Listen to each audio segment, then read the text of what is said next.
Wow. Oh, ADNOC. That's actually pretty good. Yes, oh my words.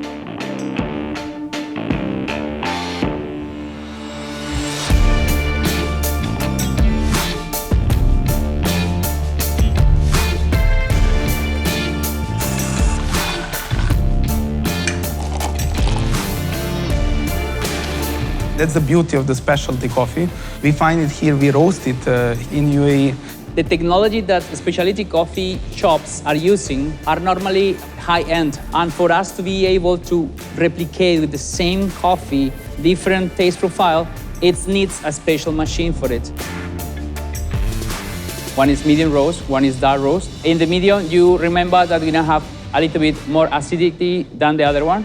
And in the dark roast, it's gonna have a little bit more body than the acidity. Both has different taste.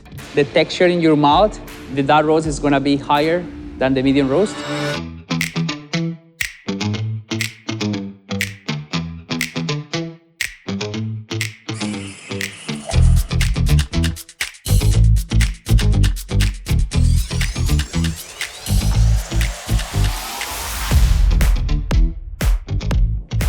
Wow. This is really amazing. Very smooth, not too overpowering. So I can feel the different texture of hazelnut, and the coffee combined with it is really perfect. It's very smooth, kind of subtle. I love it.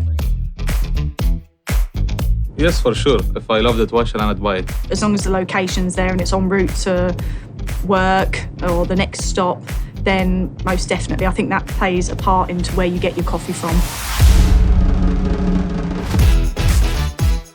It's ADNOC coffee? ADNOC does coffee? No way. Really? ADNOC? But I didn't expect this coffee will be from ADNOC Oasis. I think my key takeaway from this is how much effort is put into creating the best quality coffee. It's really nice to see the background of how specialty coffee is made. It makes you appreciate it more. Don't judge a coffee by its cup.